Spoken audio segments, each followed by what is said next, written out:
하나님 나라의 백성인 하백 여러분, 하백의 성경 아카데미에 오신 것을 환영합니다.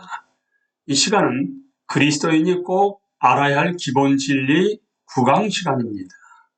신앙 문제에 관한 최종적 본인 성경에 대해서 함께 나눕니다. 우리는 지난 시간까지 성경의 특별 계시의 물리적 형태, 성경을 하나님의 기록된 말씀으로 받아들이는 증거, 영감, 경경, 다른 문제들에 대해서 나누었습니다. 이 시간부터서는 해석학, 성경을 해석하는 학문이자 기술에 대해서 함께 나누겠습니다. 관련된 성경 구절은 창세기 40장 8절로부터서 보시는 것처럼 베드로후서 1장 20절까지 굉장히 많습니다. 그 중에서 창세기 40장 8절입니다. 그들이 그에게 대답하였다. 우리가 꿈을 꾸었는데 해몽할 사람이 없어서 그러네. 요셉이 그들에게 말하였다. 해몽은 하나님이 하신 것이 아닙니까? 나에게 말씀하여 보시기 바랍니다. 요한복음 5장 39절입니다. 너희가 성경에서 영생을 얻는 줄 생각하고 성경을 연구하거니와 이 성경이 곧 내게 대하여 증언하는 것이니라. 로마서 10장 4절입니다. 그러므로 그리스도는 율법의 끝마침이 되셔서 모든 믿는 사람에게 의가 되어 주셨습니다. 고린도서 1장 20절입니다. 하나님의 모든 약속은 그리스도 안에서 이해가 됩니다. 그러므로 그리스도로 말미암아 우리는 아멘 하면서 하나님께 영광을 돌리는 것입니다. 베드로서 1장 20절입니다. 여러분이 무엇보다도 먼저 알아야 할 것은 이것입니다. 아무도 성경의 모든 예언을 제멋대로 해석해서는 안 됩니다. 이제 해석학, 성경을 해석하는 학문이자 기술에 대해서 나눕니다. 지난 시간에 우리는 무리성의 문제가 성경 해석의 문제와 분리될 수 없음을 살펴보았습니다. 성경의 무리성을 주장하면서도 성경을 의심스러운 방식으로 심지어 너무나 괴상하게 해석하는 사람들이 오랜 시간 많은 피해를 끼쳐왔습니다. 성경을 적절하게 해석하려고 할 때 혹은 좀 더 전문적 용어로 올바른 해석학을 적용하려고 할 때 그렇다면 우리는 어떤 원리를 따라야 할까요? 다음 4가지 주요 원리에 주목해야 합니다. 그 원리들을 제시하기 전에 우선 해석학이라는 전 영역을 현대와 맥락에서 이해할 필요가 있습니다. 왜냐하게 되면 최근 해석학은 인간인 우리가 자신이 아는 내용을 어떻게 알며 실제로 인간이 어느 수준까지 알 수 있는지에 대한 논의에서 중심 용어가 되었기 때문입니다. 이런 논쟁이 촉발된 핵심적 이유는 인간이 어떤 대상을 이해하려고 할 때 그 대상에 대해 이미 가지고 있던 선이해, 영어로 free understanding입니다. 선이해에 영향을 받는다는 인식이 점차 대중화되었기 때문입니다. 대상에 대한 이해를 시도할 때마다 두 지평, 그러니까 곧 마주한 대상 혹은 읽고 있는 본문이 제공하는 지평과 이해하려는 사람의 경험과 인격의 모든 측면이 제공하는 지평이 만납니다. 따라서 본문과 독자 사이의 만남은 해석학적 순환이라는 형태를 띠게 됩니다. 이 과정에서 해석자는 끊임없이 본문을 만나고 그 당시 자신이 지닌 특정한 자기 이해에 의존하며 본문 안에서 새롭고 전혀 다른 내용을 발견합니다. 가장 부정적 혹은 해체주의적 형태의 해석학에서 본문 읽기는 본질적으로 자신과의 만남이며 따라서 그것을 통해 객관적 지식을 획득할 가능성은 전무합니다. 이와 같은 해석학의 암울한 결론에도 불구하고 이런 접근법의 모든 요소가 성경의 통찰과 상충되지는 않습니다.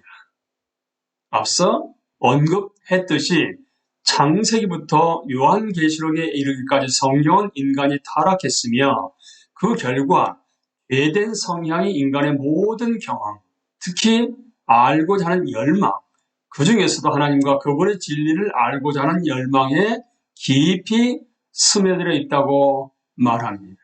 그러나 인간이 객관적 지식에 결코 도달할 수 없다는 절망은 타당하지 않아 보입니다. 특히 삶 속에서 성령의 새롭게 하심을 경험하고 하나님의 영감을 받은 성경을 손에 쥔 그리스도인 해석자들에게는 말입니다.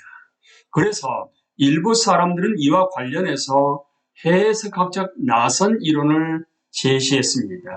이 관점은 우리가 지식을 습득할 때 불가피한 한계가 있음을 인정하는 한편 성경 본문과의 상호작용도 가능하다고 봅니다.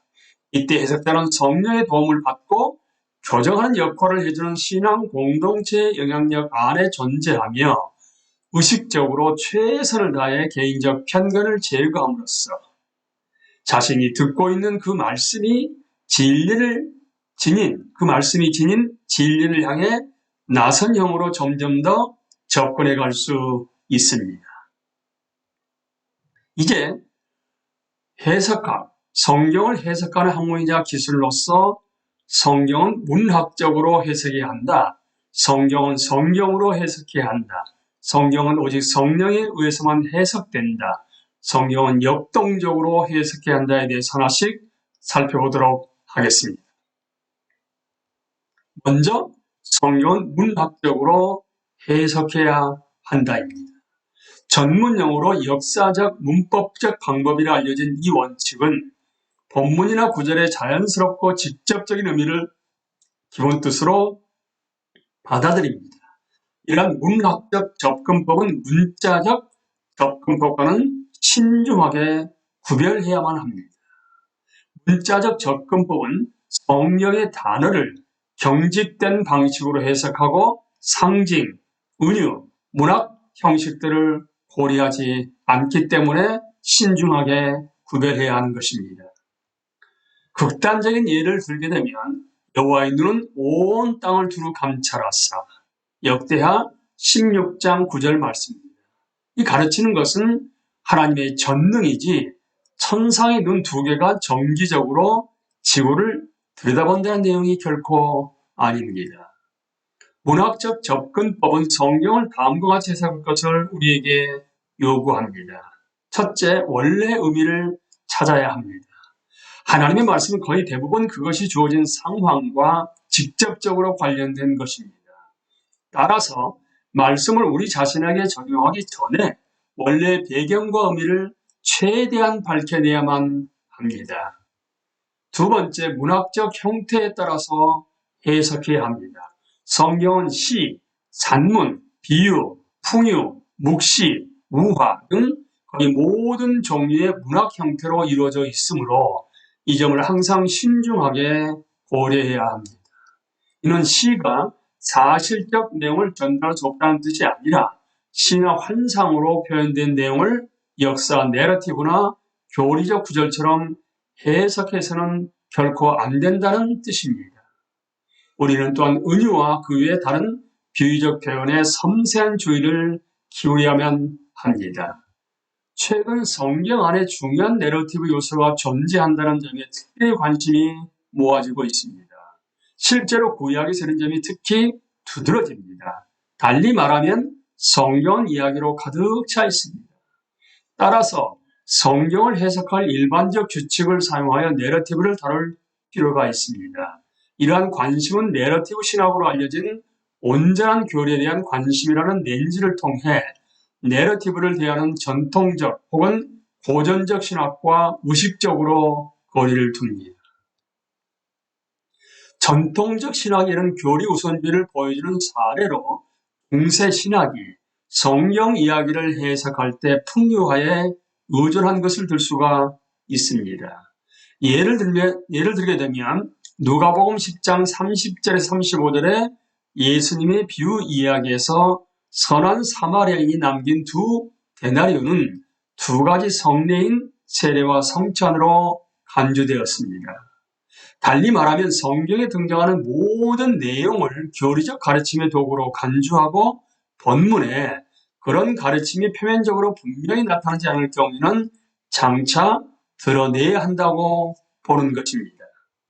이 책은 성경의 교리를 가르친다는 것을 자명한 진리로 전개하고 있기 때문에 여기서 그 진리를 다시 강조하는 치 이상해 보이지는 않을 것입니다.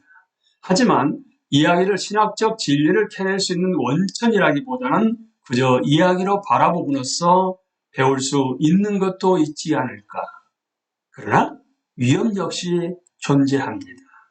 이런 타당한 통찰을 통해서도 성경에서 교훈을 제시하는 부분과 상충하는 해석을 할 수가 있으며 따라서 내러티브 내용을 해석하고 적용할 때는 신중한 주의가 필요합니다. 그럼에도 불구하고 원칙적으로는 두 접근법을 상보적으로 사용하지 못할 본질적 이유는 없는 것 같습니다. 그러니까 세 번째, 문맥에 따라서 해석해야 합니다. 어떤 본문이나 말씀이 성경의 어느 책, 어느 부분에 있는지를 파악하는 것은 올바른 해석을 위한 기본 태도입니다. 이와 관련해 유념할 점은 성경의 장절 구분이 본래부터 있지 않았다는 사실입니다. 이제 성경은 성경으로 해석해야 한다는 주제로 넘어갑니다. 웨스트민스터 신앙 고백에 따르게 되면 성경 해석의 무한 기준은 성경 자체다. 따라서 어떤 내용이 참되고 완전한 의미에 대해 의문이 생긴다 하게 되면 더 명확하게 말씀해주는 다른 부분을 통해 조명하고 이해한다고 말합니다. 이 원칙은 전문 용어로 말하게 되면 조화의 원리라고 합니다. 한 권의 신적 저자에게서 유래한 성경의 통일성과 자기 일관성을 인정하는 것입니다. 다음에 하위 원리들을 통해 좀 더 자세히 설명할 수 있습니다. 그러니까 성경은 성경의 목적에 따라서 해석해야 합니다. 뿐만 아니라 동일한 주제를 다루는 다른 구절에 비추어서 해석해야 합니다. 이전의 성경은 이후에 쓰인 더 완전한 성경에 비추어서 해석해야 합니다. 전체 성경 이야기의 관점에서 해석해야 합니다. 이제 각각 하나하나에 대해서 내용을 나누겠습니다. 성경의 목적에 따라 해석해야 한다. 이는 성경 전체에 적용되는 원리입니다. 성경은 우리에게 구원에 이르는 지혜가 있게 하도록 주어진 것입니다. 갈릴레오는 이렇게 말했습니다. 만일 당신이 천문학이나 다른 심오한 기술을 배우고자 한다면 다른 곳에 가보시오. 이 원리는 성경의 각 부분에도 적용되며 우리는 말씀이 어떤 상황에서 주어졌는지를 늘 파악해야 합니다. 예를 들어 야고보는 신앙의 도덕적 사회적 표현에 부주의한 사람들을 대상으로 야고보서를 썼습니다. 반면에 사도 바울은 정반대 상황에 놓인 사람들, 즉 자신의 도덕적, 종교적 성취의 의지에 하나님의 호의를 얻고자 하는 사람들을 대상으로 갈라디아서를 쓰게 됩니다. 두 저자가 다른 내용을 쓰는 것은 전혀 이상하지 않으며 오히려 이 두 내용은 서로 보완해 줍니다. 이 원리는 어떤 교재를 읽을 때든 적용됩니다. 우리는 어려운 내용과 마주치게 되면 저자가 다른 곳에서도 그것을 다루는지 찾아봅니다. 이것은 다른 게 아니고 동일한 주제를 다루는 다른 구절에 비추어서 해석해야 한다는 원리를 이렇게 설명하는 것입니다. 따라서 한 예로 요한계시록의 모호한 부분은 성경의 다른 예언서와 관련지어 이해할 때 뜻이 분명해집니다. 이제 이전의 성경은 이후에 쓰인 더 완전한 성경에 비추어 해석해야 한다입니다. 성경의 계시는 하나님이 백성에게 자신과 자신의 목적에 대해 더 많은 계시를 주시면서 발전되어 갑니다. 특별히 신약은 구약을 해석합니다. 그리스도는 율법을 완성합니다. 따라서 구약은 이러한 완성에 비추어 해석해야만 하는 것입니다. 또한 신약의 서신서들은 복음을 해석합니다.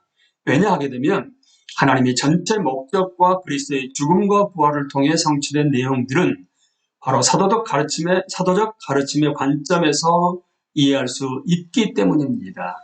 갈릴레오는 로마서 주석에서 다음과 같은 건전한 조언을 우리에게 주었습니다. 만일 사람이 로마서를 이해한다면 성경 전체를 이해할 수 있는 확실한 대로가 그 앞에 열릴 것이더라. 우리는 이제 성경은 문학적으로 해석해야 한다. 성경은 성경으로 해석해야 한다.